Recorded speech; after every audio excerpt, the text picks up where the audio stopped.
Hey everybody, Nick here, and today I got a review for you of this big weird knife right here. This is the Kansept Knives Copperhead. First off, though, in the name of full disclosure, I want to let you know that this guy was sent to me by Kansept. They said, hey Nick, what do you see in our catalog that looks interesting? What do you want to check out? I said, well, this guy, among others, looks pretty cool. But I told him, as always, I'm going to talk about the good, the great, the bad, the ugly. Might call it a gem, or might be a gem, might be junk. They still sent it along. Nonetheless, we do have to assume this is the very, very best quality controlled one of these guys ever. And I have to, I'm doing my best, that is, to let this not affect the nature and quality of my review. Next thing, size comparison. This is not small. Here it is, of course, next to the Ontario Rad number 2. Here it is next to your Spyderco Delica. Yep, that's not a tiny knife right there. Here it is against the Spyderco PM2, which it is still dwarfing somehow. In terms of sharpened blade length, actually, they're not so dissimilar, although this guy has a little bit more going to it. But this is a big old knife right here. Next thing, who the heck makes this? Well, okay, Kansept is the company, the factory, so to speak, that made this guy. And they are a relatively new Chinese company, based out of China. I didn't have to say that part, but there it was. But then the designers of this guy are Branton Knives, and this is Branton Knives. He's actually a knife thrower, among other things. Not necessarily one of these, I imagine, but, you know, he's a professional knife thrower. And then this is Paul Ehlers, or Ehlers. I'm not 100% sure exactly how it's pronounced, but nonetheless, he is a fantasy knife maker. And I mean that not like you choose knife makers at the start of the season and whoever has the best, although that would be fun. I would actually do that for a change. But nonetheless, no, he is a person who makes like fantasy knives like you see, frankly, in malls, right? And so I kind of see that a little bit, right? When you put a knife thrower together with a guy who makes fantasy knives in malls, you might end up with something that's a little bit unusual, and I think we really have here. But anyways, so that's who made this guy. Let's go ahead and jump into the good, the great, the bad, and the ugly of this very interesting knife. So on the good side, to start with, one thing that I'm liking here is this is a marbled carbon fiber variant, as you can tell by all the marbled carbon fiber, but it's actually good. I've had a rash of very bad carbon fiber lately, marbled carbon fiber, meaning that you see all kinds of pits and such along the back of it here. This is, you got a little tiny bit of that in places, but this is actually, I would say, a standard deviation above, so to speak, in terms of marbled carbon fiber. Maybe this just happened to be a really good chunk, but I do like seeing that. I appreciate very much that, and that's, frankly, it's been one of those things that's been putting me off marbled CF lately, like, oh, it's just going to have all kinds of voids in it. No, this is a nice chunk of it, so I appreciate that very much. Next thing, there's a bunch of different versions of this knife. Kansept has been doing this pretty successfully, offering different versions. There is this guy, which is S35VN steel and carbon fiber for $216, which is, okay, well, whatever. There is a black G10 model for $170, and there is a brown micarta and 154cm model that I happen to see. I think that's a Smoky Mountain Knife Works exclusive, I think. Anyways, it is a 154cm and brown micarta for $100, which is actually getting to be a much more budget interesting sort of thing. But I like the fact that you can get this in a bunch of different trim levels with a bunch of different material choices. If you're not digging the marbled carbon fiber, oh, hey, I'll get one for, you know, G10 or something like that. It's nice to see. Next thing, ergonomically, this actually works surprisingly well, with one notable exception we'll talk about later. This works pretty well in the hand, right? It fits well. It's got a nice length to it. It's got plenty of length to it, by the way. I have relatively small hands, and this there's plenty left here to grip onto, right? It's got a nice finger choil. This is kind of locked into the hand pretty well, and honestly, they've done some nice things in terms of like having the clip be relatively flat and low. That makes it carry well in the hand, and so I appreciate the ergos very much here. Actually, while we're talking about the clip, we should talk about the carry. This carries quite nicely. It does have a bit of a pocket pecker going on here. But at the same time, this clip actually is done in the right way, such that this will hang kind of off towards the back of your pocket, making it in a right-hand pocket. And by the way, there is not a lefty option to carry the clip there. But in the right-hand pocket, this is going to hang off to the back and kind of stay out of your way, which I appreciate very much. And it is actually also relatively lightweight. If we put this guy down, we will see that this guy comes in at around 3.5 ounces for a little bit more than 3.5 inches. So about an ounce an inch, relatively lightweight, which I appreciate very much. And it is also relatively thin, right? If we look at this guy from the top, we are not actually markedly thicker than the Rat 2 here. It is a knife that is definitely long, but it's not super chubby, and I do appreciate that very much. So that's good. Next thing, the action on this guy is quite nice. Absolutely no wrist needed to deploy it. It is quite straightforward. Never missed a flick. They've got good intents. Their Kansept is really nailing the actions lately. And even on the close, very, very nice. Can't argue with that. So that's good. Next thing, the blade on this guy. Actually, last thing on the good side, the blade on this guy is nice. It is a chunk of S35VN blade steel.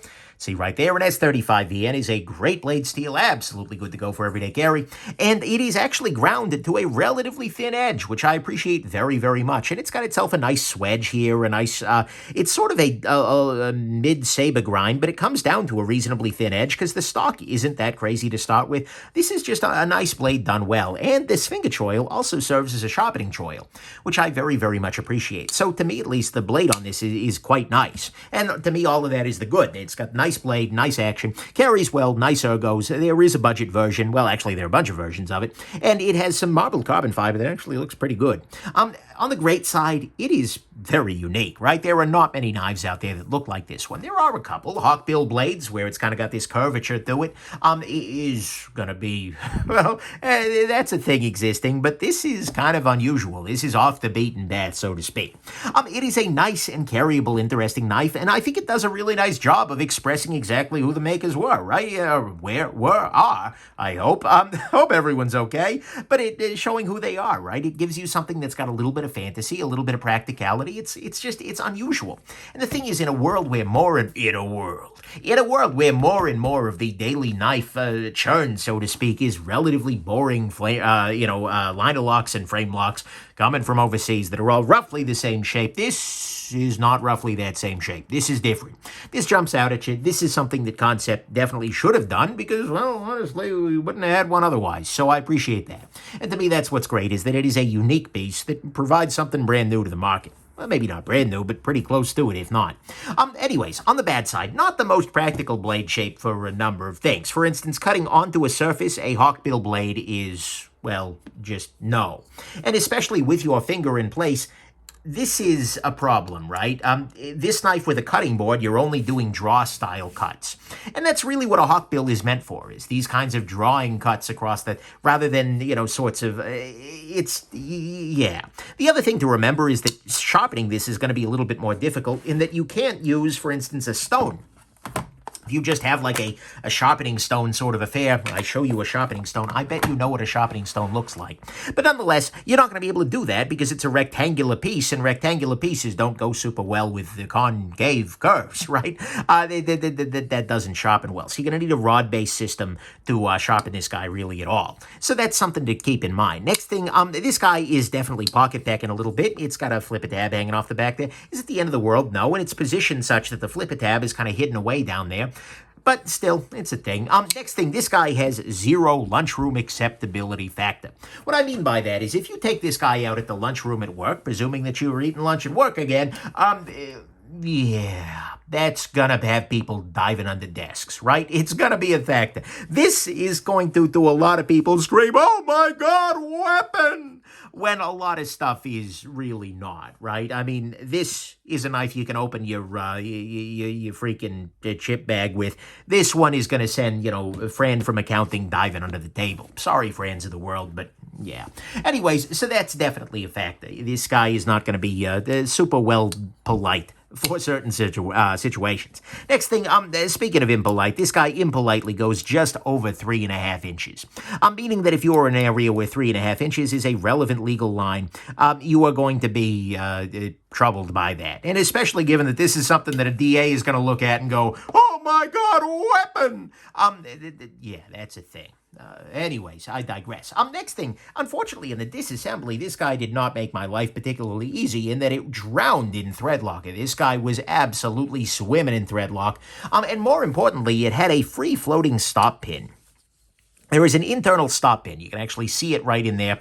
And that internal stop pin kind of goes back and forth in there. Unfortunately, it is not seated in. In a perfect world, you kind of want that mounted in securely because that is the piece that, when you are here, stops the blade from going further this direction. And when you are out here, stops the blade from going further this direction, right? It's an important piece. And if that gets loose, it can start dragging along things. Is it the end of the world? No, but it's something that could cause trouble, and it certainly could make a disassembly go a little bit more poorly than you'd think. So to me, at least, all that is the baddest. It's got a free-floating stop pin. It's drowned in thread lock, just over 3.5 inches. There is no lunchroom acceptability factor at all, and it is not the most practical blade shape for a bunch of things. On the ugly front, to me, there is actually one ugly issue here, and that is this little hump right here. So that makes a lot of sense when closed, right? Right now, this matches perfectly. This little contour matches ideally. But the problem is, when you open the knife, this goes exactly where my thumb wants to. And this ends up poking up into my thumb where it really doesn't need to. I can see having a thumb ramp if you're coming back here. And maybe ergonomically speaking, they're thinking about this as a secondary thumb ramp from back here. But for me, for my hands, it doesn't really work that way. And so this just ends up feeling like no matter how I'm gripping the knife, it just sucks. It's a pain in my neck no matter how I grip this thing. Okay, actually, in a reverse grip, I don't really care, but I don't use a reverse grip ever. So this little blade hump here ends up just being unfortunate. In fact, if this was a knife that was sticking around, I would take this guy down to the grinder and remove that little bit. Because yeah, it would be a little less nice right up in this area here, but at the same time, it would be so much nicer when open. And so I really hope that a future revision of that just shaves that blade hump off, because I think it would just be a lot nicer. And to me, all of that, to me, that is the ugly here, is just that blade hump. So final conclusions. On the conclusion front, this is a knife that kind of jumped out at me. Not, again, because it's my style, or because it's an, oh my God, functional piece, or even an amazing value, but because it's different, it's unique, and honestly, that's good. That is something I love to see, and especially when it's done well, too. It's not just a gimmick. It's not just like something you see at a gas station, like, oh, my God. No, this is something that is, it's got some nice materials. It's got different trim levels, decent ergonomics, nice carry, nice action, nice blade, and a unique and interesting design. It's not the most practical thing ever. It's a pain to shop, and it's pocket packing a little bit. It is just over a legal line. It's going to be sending people diving under the tables in the lunchroom. It's got drowned in thread locker with a free-floating stop pin, and most importantly, it's got this blade hump that, what you gonna do with all that hump? I don't know. I sure don't want it to be. But nonetheless, I hope that'll get addressed. My main feeling, though, is that, A, this is not for me. No. This is not a knife that is going to be finding its way into my pocket on a regular basis, but I'm still glad it's a thing. And I think it is going to be for a bunch of people out there, right? Like I said, in a world of a million same-sames, same releases, this is a different beast. It is one of the most interesting and unusual knives to come out of Kansept since their founding, right? They've had some really nice designs, but this one is the most like, whoa, dude, that's different, that I've seen, and I love seeing that. Do I want one? No. And practically speaking, I don't know that there's a person out there that I'm going to be like, oh, you need the Kansept Copperhead. That is absolutely what you need. Like that is the perfect knife for you. No, it's not one of those things. It's not like, oh yeah, this is the perfect thing you're gonna. But instead, this is, I don't even know that there's a specific use case for it, where it's like, carpet installers, maybe. There might be a specific use case, and if you got a use case for this, let me know in the comments, please. But nonetheless, this is going to give people something, though, that I think they're still going to like. Because it's going to be a little bit of a bridge between a fantasy-style knife and a good daily carry. Something that's a little bit crazy, but also a worthwhile daily choice. And I think that's going to end up being compelling to a number of people. So this is going to be one of those reviews that ends not with like, oh my God. This is going to end with, if you are looking at this and you're thinking, yes, I want that, then by God, yes, do it. If you don't want it, then no, absolutely not. But if you want this, then you should absolutely 100% consider copping a Copperhead. Anyways, hope this has been interesting to you and that you have yourselves just an absolutely wonderful rest of your day. Bye now.